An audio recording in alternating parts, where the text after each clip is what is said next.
But I'm glad you're here this morning. We're going to continue our third in a series of who Jesus claims that he is. Today we're going to find out that he says that he is the door. Now, when I say the door, I want you to really put the emphasis on the word the.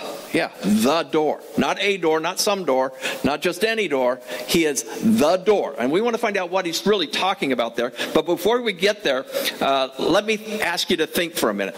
How many of you could name some very famous doors that probably everybody, if you saw a picture of it, would recognize? Can you think of any? How about the White House? You know, when those two doors, and they're kind of like French paned window doors there that the president always comes out of. Yeah, if you saw a picture of that, you know, with the little thing around it, you'd probably recognize that as the door of the White House, right? Some of you are not sure, but you know, some of you are thinking, I'm going to Google that when I get home. Okay, and do that. You know, and now, how many of you would say that you'd be able to recognize the Wittenberg Church door? You know, now, are you familiar with the Wittenberg Church? That's where Martin Luther nailed his 95 Theses that really caused the reformation of the entire Catholic system to happen. And we are products of that. And so that's a pretty famous door. And I'll tell you, there's a real famous door in my lifetime. And I don't know if I can say this without crying, but no, not really. It's funny, a joke. It's a story. I remember when I was about 10 years old, my sister had her friend over. And I was probably a little older than that. I was probably 12. And she's 15. And her and her friend are in the kitchen, and they're cooking a dinner, and I don't know who they're cooking it for, but they were probably just practicing. And so I was much younger than they were. I was probably about 12, and I was just messing with them all the time, you know, telling them they didn't know what they were doing. And so what they would do is they would chase me, you know, to get me out of the kitchen. They were, you know, I thought it was fun. You know, they didn't think it was that much fun. They really wanted me out. And so I'd run around the house, and then I'd go out the front door. You know, we just had this screen door, and I'd just go out the front door, and, you know, you hit the screen door, and you know, it just flies open, and you go outside. No, you know, and I did that probably 5 times.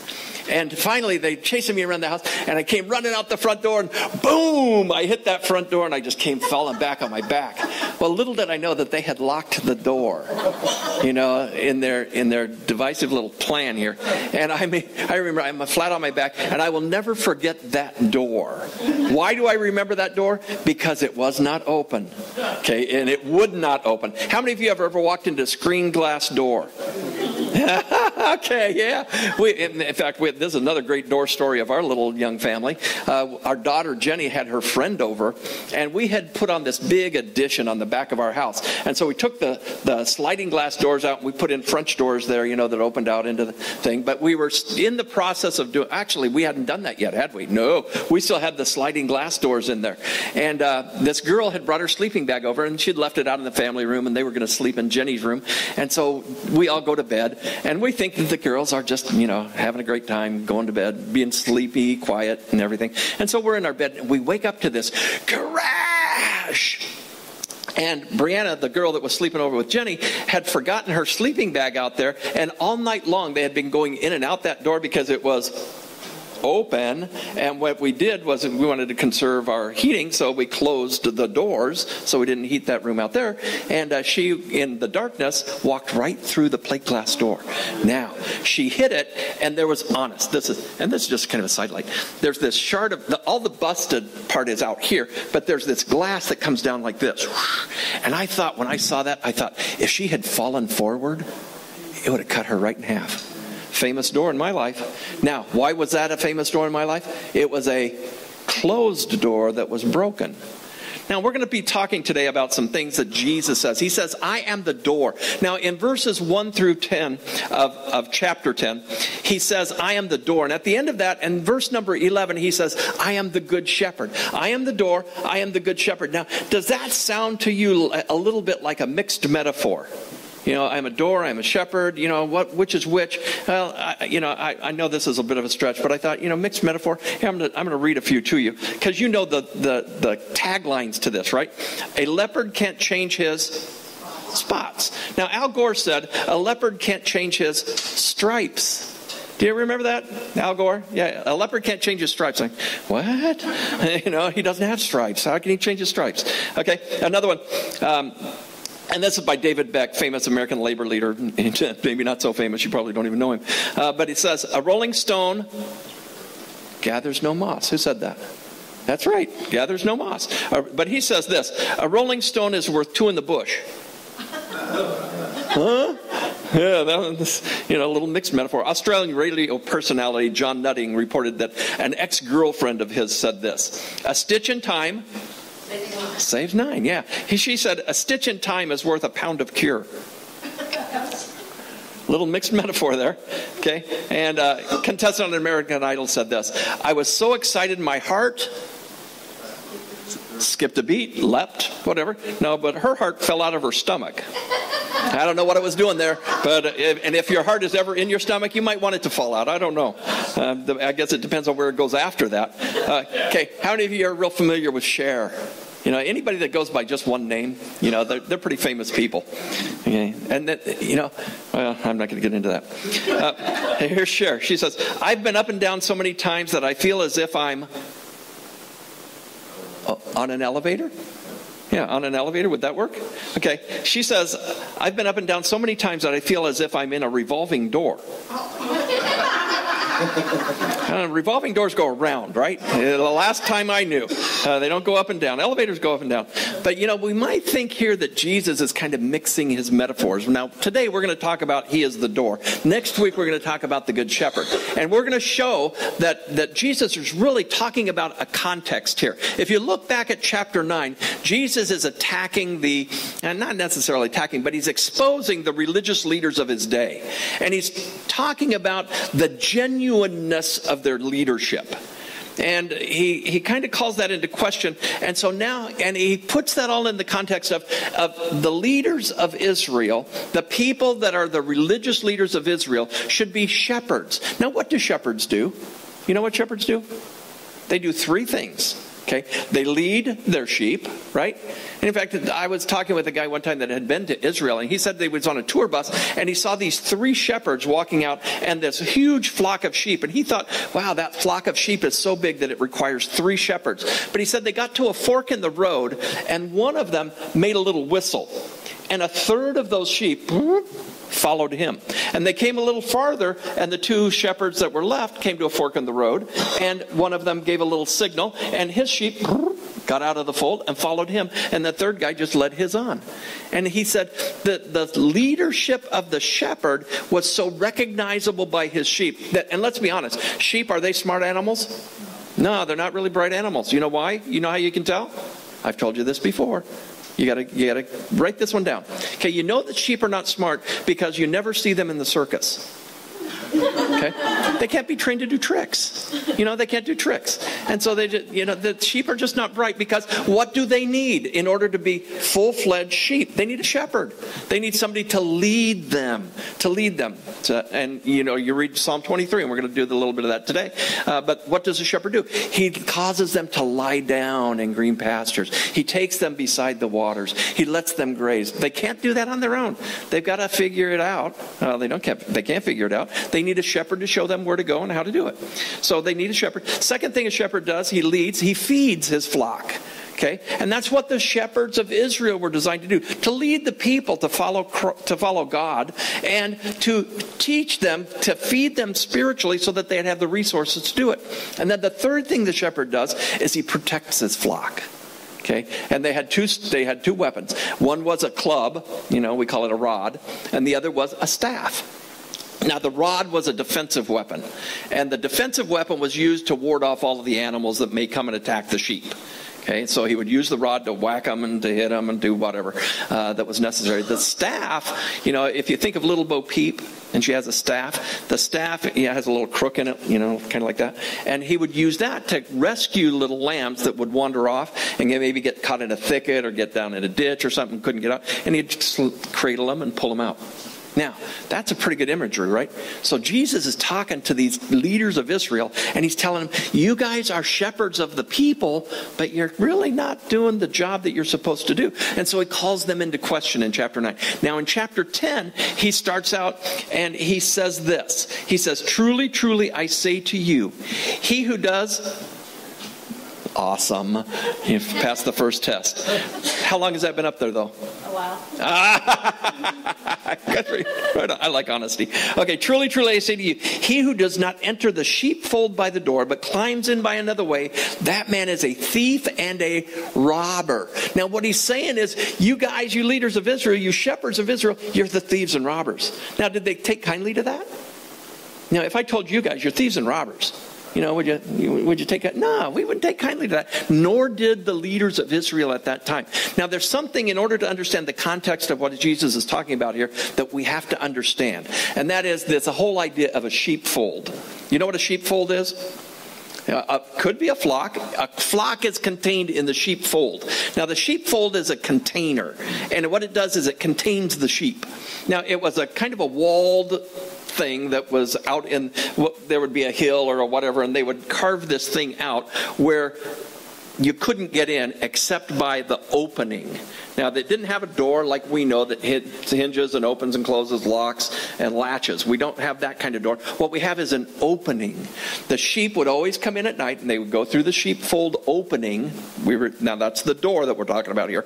And they would go in there, and the shepherd would become the door. He would station himself there so that he could protect the sheep. And he had his rod and he had his staff. And so, therefore, if any animals came in that wanted to eat the sheep, which is what the animals would want to do, they would come and they would try to get in, and the shepherd would protect them.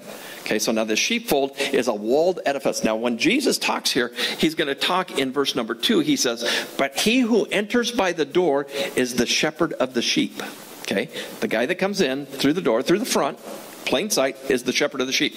Now, in verse number 3, he says, to him that gatekeeper opens. The sheep hear his voice, and he calls his own sheep by name, and he leads them out. When he has brought out all of his own, he goes before them, and the sheep follow him, for they know his voice. A stranger they will not follow, but they will flee from him, for they do not know the voice of strangers. Now, in the next verse, he says, this figure of speech Jesus used with them, but they did not understand what he was saying to them. So Jesus again said to them. Now, the leaders of Israel, they don't get it, they don't understand, and they haven't made the connection yet that they are the bad sheep, the bad sheep shepherds, and Jesus is showing himself to be the good shepherd. It says here, he says, truly, truly, I say to you, I am the door of the sheep. All who come before me are thieves and robbers, but the sheep did not listen to them. I am the door. If anyone enters by me, he will be saved, and he will go in and out and find pasture. The thief comes only to steal and kill and destroy. I come that they may have life and have it how? Abundantly. And now that word abundantly, remember, always means as life was intended to be.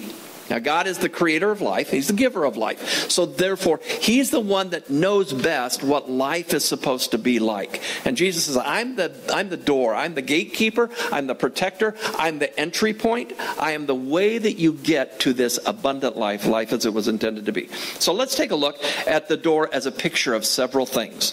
The first thing that it is it's a picture of identity. Now, how many of you have some friends or neighbors, or maybe you yourself, who have a unique front door to your house?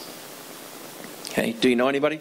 Know anybody that has a red door on their house? Okay, yeah.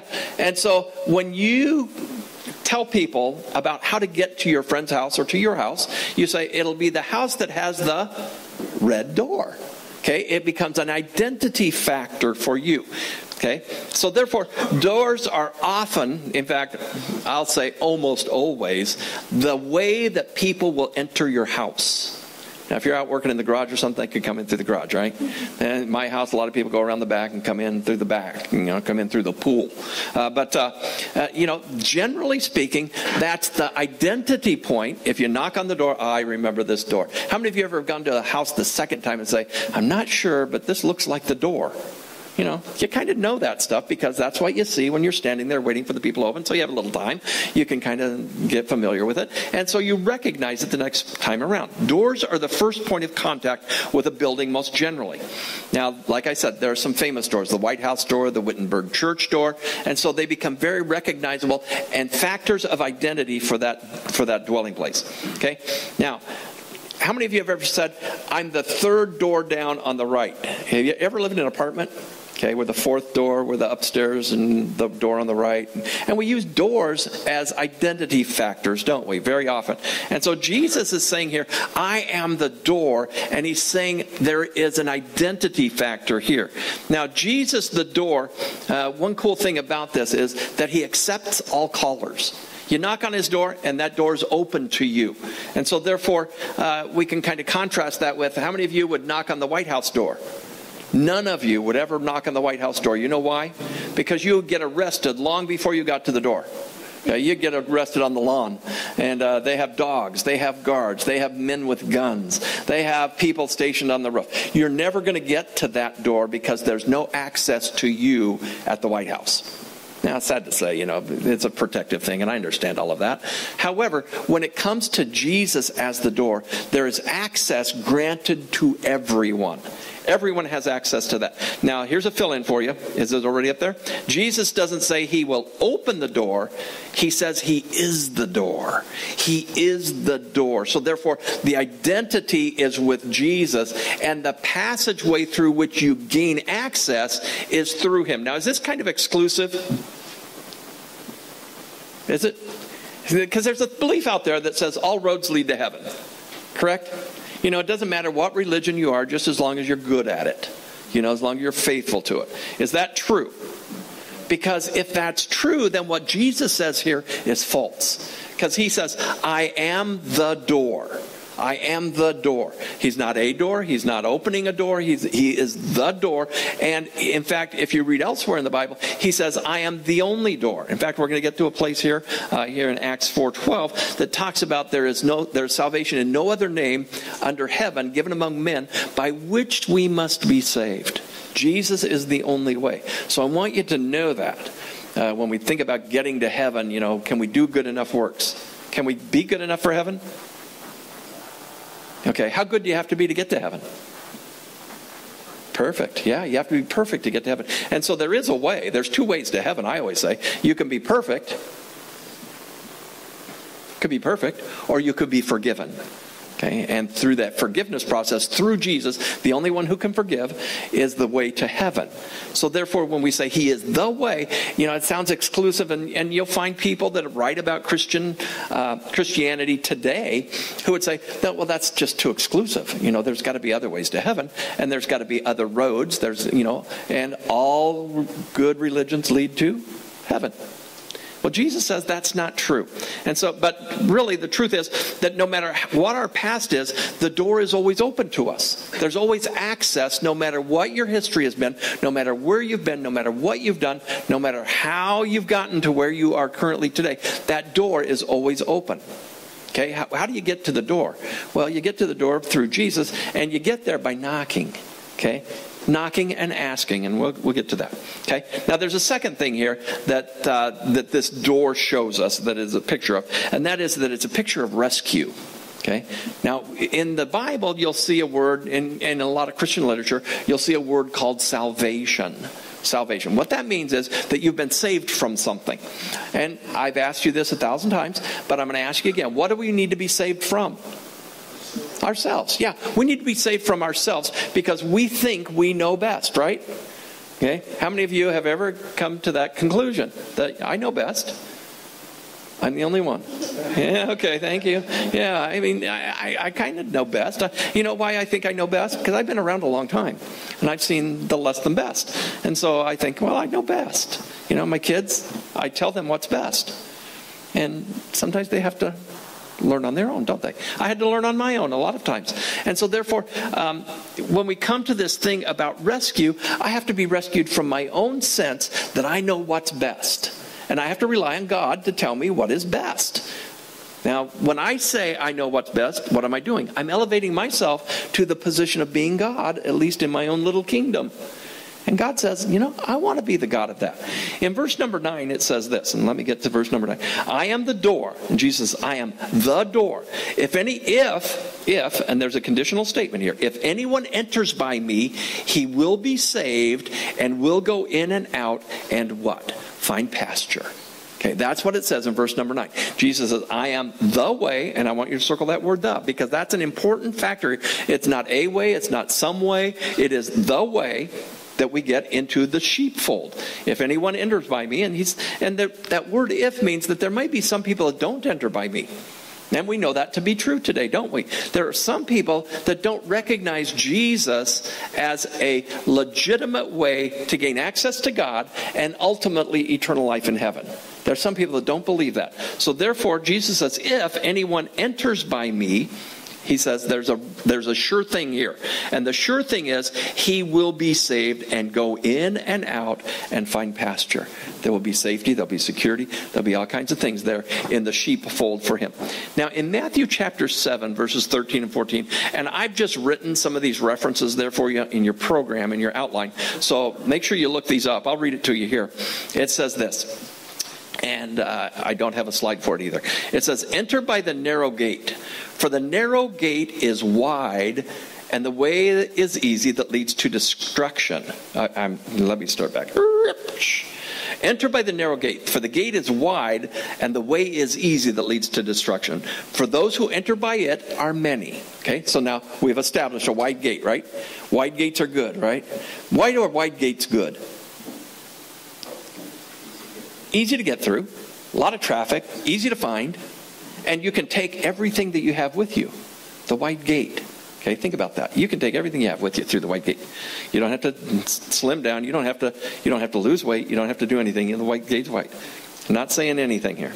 Okay, verse 14. For there's another gate, and this gate is narrow, and the way is hard that leads to life, and those who find it are few. Now, I like what D. Martin Lloyd said about this, and he says this, I like to think of the narrow gate as a turnstile. It is just like a turnstile that admits one person at a time and no more, and it is so narrow that there are certain things which you simply cannot take through with you. It is exclusive from the very beginning. Okay?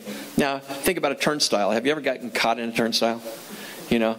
Yeah, ladies, purses, it gets hooked on the next thing, I see that happen, and I never laugh, but out loud. But it just kind of looks funny, when you go through the turnstile and the next little prong thing comes on, whoa, and you don't want to be right behind them when that happens, because that creates its own set of problems. But the truth of the matter is there's just some stuff, and when you think about this narrow gate that Jesus is talking about in order to gain access to heaven, that turnstile thing is really cool, because there's a lot of baggage that you can't take through the turnstile. You can't take your sinfulness, you can't take your past, you can't take all the junk that you want to be rid of. Okay? And so you're coming through with just you standing before God and him accepting you just as you are. I like that. Henry Houdini, a few months, actually it's been probably longer than that, there's a little series on Henry Houdini. Anybody see that? Oh man, that was cool, wasn't it? Now I can't remember, I've done some reading about it, but I can't remember if this was in that show or not. But there's a time he goes to Britain, and he's in Britain, and he touts himself, and he gets kind of full of himself later on in life, and he thinks that he can do anything. He can escape anything. And so he told him, I can escape anything. And one of the guys says, I bet you can escape our jail. He says, oh yeah, that's easy. And so they put him in there, they close the outer door, and here he is, he's in this prison, or in this jail cell, and they leave him in there, and he's thinking, I'll pick the lock, I'll get out, and I'll come out through that outer door, ta-da, and everybody will rapturously applaud me as the greatest escape artist in history. And so he's in there and he's trying to pick the lock, can't pick the lock. Man, the time is winding down, getting closer and closer to the time he's supposed to be out. I can do this. And then he just gives up in frustration, and he leans his head like this against the door. What do you think happened? The door opened up. It had not been locked. A lot of times we're trying to unlock doors that are not locked. We have this huge religious thing that we kind of erect, and we think about rules and regulations and all of this stuff as our way to get to heaven, and we're trying to pick the lock with all of our good deeds and stuff, and finally we get to the end of ourselves and realize that we can't do anything, and we lean against the door only to find it creaks open, and you go, really? Jesus accepts me as I am? Yes. Jesus accepts you just as you are. Just as you are. But remember, he loves you too much to leave you like that. Okay? He wants you to learn greater and greater dependence upon him. And that's why he says, if you love me, you'll follow me. And that following part is what qualifies us as believers. Okay, not just this mental picture that we have in our head of who Jesus is and what he did and all the stuff. We might even be able to recite the facts of his life. But that's not belief. Belief is a trust in, a reliance upon, and an adherence to the things that he says is good for me. That's what belief is. And so therefore, don't be Henry Houdini. Now, what is this rescue from? First of all, it's a rescue from death to life. Okay, from death to life. If you read the Bible, you realize that we are born dead. Okay, it's kind of an interesting thing. We're physically alive, don't get me wrong. You're born as a baby, and the babies are going to let you know that they're alive, right? Because they cry. Okay, they cry and they do other stuff that lets you know they're alive, that demands attention right now. Now, I'm really talking about being born spiritually dead.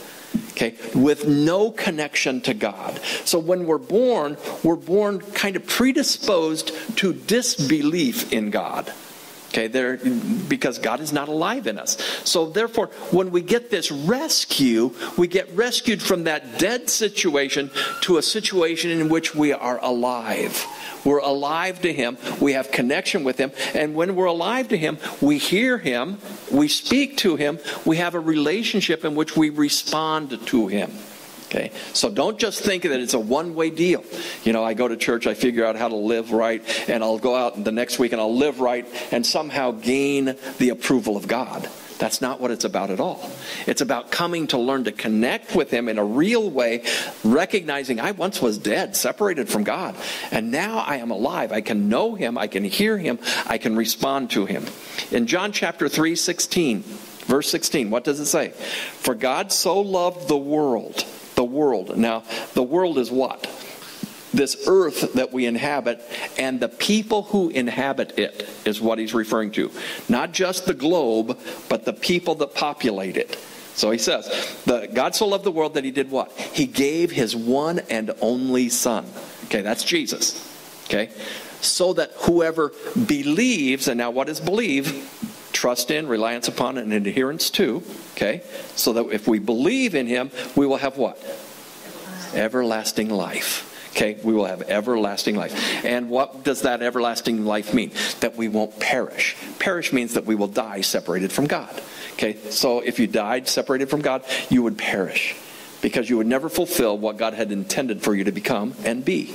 So therefore, there's John 3:16. John 10:10. Okay, so this life we're talking about is everlasting life, eternal life, the life that will be conducted beyond this world. When we die, that's when we begin, well, actually we begin eternal life right now, but we will have a transition of life at that point we die. Now there's another life that he talks about here, and that is in verse number 10 here of the chapter we're studying. John chapter 10, verse 10, it says this. The thief comes only to steal and kill. Now who's this thief? The guy that doesn't come into the sheepfold through the door. He's the guy that climbs in over the side and says, hey, guess what? I've got a good news for you. Out here, there's really a better stream than the stream you've been drinking at. And there's much better pasture land. Come here, I'll show you where it is. That's what the thief does. Now, what does he do? Does he take them to the great water? Does he take them to the great pasture? No. He takes them and devours them. Remember? Your adversary, the devil, prowls about like a roaring lion, seeking someone to devour. He's looking for lunch. And so therefore he will lead you astray so that he can eat you up and ensure that you end up the same place he ends up. So therefore be careful. The thief comes only to steal and kill and destroy. I came that they may have life and have it how?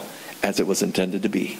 Okay, that's what the life is that Jesus came to give you. Life as it was intended to be. How was it intended to be? Completely dependent on him.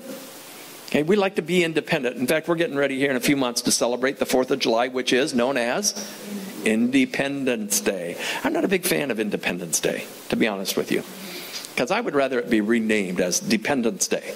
Dependence Day on God, because God is the one who has delivered us and given us freedom. Okay? I don't want to ignore the fact that we don't have freedom and that it was paid at a great price. I understand that. But I believe that God was at the beginning of that. And if you look at our history, you will recognize that God was at the beginning of that. God was at the beginning and the foundation of our nation. We often rewrite history And if you go to school today, you won't hear as much about that. In fact, the Mayflower Compact, if you've been part of our study on Monday nights, you'll find out that the Mayflower Compact has all kinds of religious stuff that has been deleted as it's taught in school today. Craziness. Okay? So Jesus came that we may have life and have it as it was intended to be. So therefore we have life eternal and we have life as it was intended to be. Now, another thing that this rescue talks about is a rescue from slavery to freedom. Hey, we were just talking this morning how the word slave has fallen on politically incorrect times. You know that? In fact, Bill was telling me that at his work, they have some monitors that are slaves to the master monitor. They just kind of mimic what that's, and he calls them slave monitors. He's called them slave monitors all of their existence. And he's been corrected lately. Sorry, Bill, I'm telling a story yeah, cool. I'm glad I have permission now. I feel better. But he's been corrected. They are not slave monitors. They are not master monitors. They are remote monitors. Correct? Can't call them slave monitors anymore. They're remote monitors. Why? Because we're politically correct. Well, today we're going to be a little politically incorrect because we're going to talk about the fact that we are slaves. We have been in bondage. What have we been in bondage to? We've been in bondage to our selfishness. Have you ever noticed how selfishness breeds greater selfishness? And if you give somebody their way, what do they want? They want their way more, and they want their way more and more and more. And pretty soon they're unbearable to live with, don't you think? Because it's all about them. And that's what we've been rescued from. That selfishness that binds us into this realm where we are not dependent on anyone. I am my own king, I'm my own castle, and blah, blah, blah. I remember one time I had a conversation with a man in my church in Southern California, and we were talking about some behavior things that I thought needed to be corrected in his life. And he had displayed them very, very visibly in a trip that we had been on in front of some of the kids of our church. And so I wanted to talk to him about that. And he says, Mike, I know what you're saying. I hear what you're saying, but that's just the way I am. That's just the way I am. And I said, but it's not the way you have to be. You don't have to be like that because Christ has given you freedom from that. You're no longer a slave to your past. And he talked about how he got in the way he was and how he was just, that's just the way it is. And I said, if we believe what the Bible says, we will understand that Christ has given us freedom from that. He has rescued us from that slavery of our past. Now, how many of you live in light of some past? Don't raise your hands. But how many of you live in light of some of the past situations that you say, that's what made me the way I am, and there's no rescue for me? We've all been there. We've all done that to a certain degree or another. But I want you to know that this life that we have here is a rescue from slavery to freedom. In 2 Peter 2:19 it says this. They promised them freedom. Okay, he's talking about the worldly way of life. Okay, when you think about the things that the worldly way of life, and we could name a ton of things, but it all comes back down to our basic selfishness. Our basic selfishness promises us freedom, right? Because freedom, we think, means nobody tells me what to do. Okay? Nobody tells me what to do. We define that as freedom, right? Well, freedom is really the freedom that gives us the ability to operate beyond the constraints that have been imposed upon us, maybe by ourselves, maybe by other people, but certainly from the world. Okay? Because this worldly promises freedom, but they themselves are slaves of corruption. For whatever overcomes a person, to that he is enslaved. Have you ever had some habits that you wanted to break and you just couldn't? Okay, you're a slave. You're a slave to that. But Christ promises you freedom from that. Because we have the power to do what? All things that he calls us to do. He gives us the power to do everything that he calls us to do. And if he calls us to be free from those things, then he gives us the freedom and the power to overcome them. Okay? There's another thing that this life rescues us from, or this rescue rescues us from, and that is from frustration to fulfillment.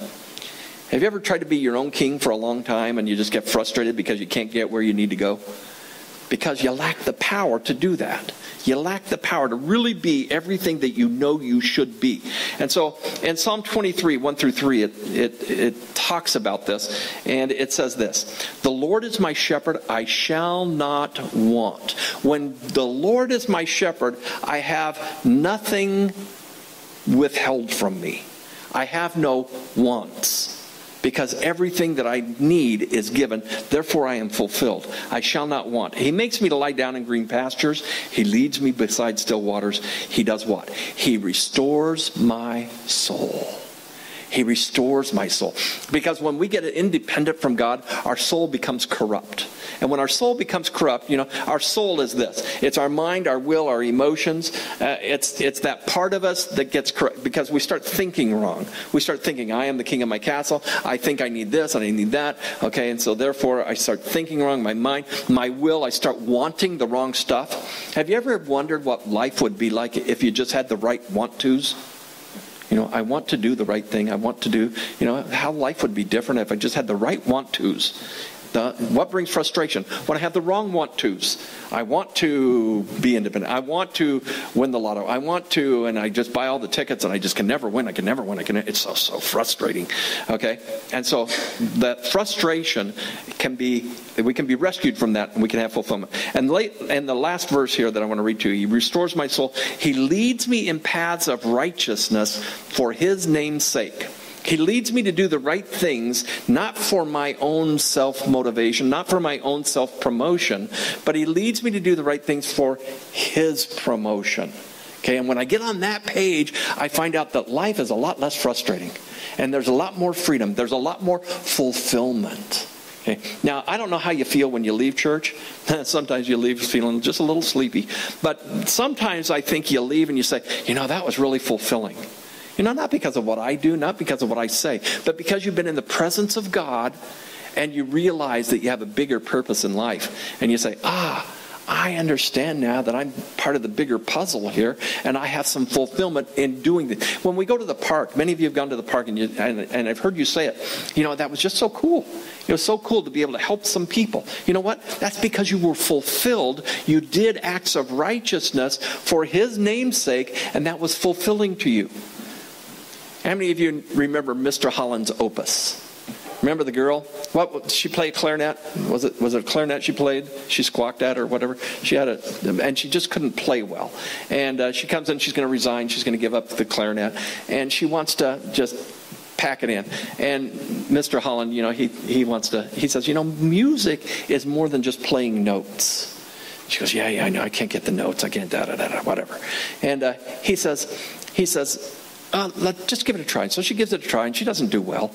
And he says, and she's trying the hardest. She gets to the hardest part of the thing, and she just can't do it. And he says, what do you like best about yourself? It's all of a sudden it's a distraction, And what he's trying to do is give her a bigger vision of who she is. And she says, well, my dad says that when he sees my hair, she says, my hair, I really like my hair. Because my dad says when he sees my hair, it reminds him of the sunset. And remember what Mr. Holland says? He says, play the sunset. Play the sunset. And so she plays a little bit, and she gets to the hard part. He says, well, close your eyes. See the sunset. Play the sunset. And so she starts playing. And she closes her eyes. She gets the smile on her face. She starts playing, and all of a sudden, she gets to the hard part. She doesn't even know she's done it. Why was that so effective? Because he gave her a vision of what she could be, not what she has been. Think about how your life would be different if you could get a vision for what you could be. A rescue from that frustration of all the things that's kind of bound you up in the past. And now a realization that I can do all things through Christ who gives me strength. Wow! I can really do that.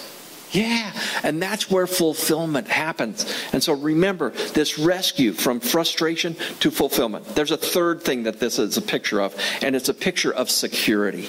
Security. There's security in the sheepfold. Why? Because the shepherd's protecting you. He's got his club. He's got his staff. You get in a mess, he's going to rescue you. You get attacked by an enemy, he's going to protect you there as well. He's going to take care of the enemy. And so therefore, he says, there's security in the sheepfold. In Matthew 28, 19 and 20, Jesus, some of the last words words that he says to his disciples says this: "Go therefore and make disciples of all nations. Baptize them in the name of the Father, the Son, and the Holy Spirit. Teach them to observe all that I've commanded you, and behold." Now here's the big thing.